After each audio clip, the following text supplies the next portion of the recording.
একটি চেকের মামলায় গ্রেপ্তার করে, মামলার নম্বর হলো 23,423/2022। এই মামলার বাদী 16/7/2020 সালে ওনার বিরুদ্ধে একটা সিআর মামলা দায়ের করেন একই চেকের টাকার পরিমাণে, যে মামলাটা চলমান আছে। তারপর 2026/8/2020-এ ওনার বিরুদ্ধে চেকের মামলা দায়ের করে। চেকের মূল টাকা হলো 23,18,358 টাকা। এই মামলায় 3/5/2026 তারিখে বিজ্ঞ যুগ্ম মহানগর দায়রা জজ তৃতীয় আদালত 1 বছরের সাজা এবং চেকের সমপরিমাণ অর্থে অর্থদণ্ডিত করেন। আজকে এই মামলায় ওনাকে শুনানি দেখাইছে। আমরা ওনার জামিন চেয়েছি, বিজ্ঞ আদালত জামিন নামঞ্জুর করেছে। আমরা ওই জামিনের নামঞ্জুরের আদেশের এগেনস্টে উচ্চ আদালতে আপিল দায়ের করি।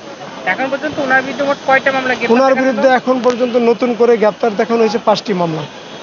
এর মধ্যে একটা মামলা গত তারিখে বেল দিয়েছেন, আর 4টা মামলা এখনও বেল দেয় নাই। জামিনের জন্য আমরা উচ্চ আদালতে গিয়েছি। 35টা টোটাল। AKS অর্জন করলো গিনেস ওয়ার্ল্ড রেকর্ডস। AKS না, সাজা বলতে একটা মামলায় ওনাকে লাইফ সাজা দিয়েছিল, যেটা উনি পরবর্তীতে উচ্চ আদালত থেকে খালাস পেয়েছেন। আর অন্য মামলাগুলি চলমান আছে। চেকের মামলা তো 2টা মামলা সাজা হয়েছে, আপনারা এর আগেও দেখেছেন, শুনেছেন। আজকে একটা মামলা সাজা হয়েছে, অর্থাৎ চেকে ওনার 3টা মামলা সাজা আছে। না, এই মামলাগুলি উনি যখন অ্যারেস্ট হয় ফ্রম দ্য বিগিনিং থেকেই ওনার বিরুদ্ধে মামলাগুলি দায়ের করা হয়েছিল। ওনার নতুন কোনো মামলা নেই। 2024-এর পরে ওনার বিরুদ্ধে কোনো মামলা হয় নাই।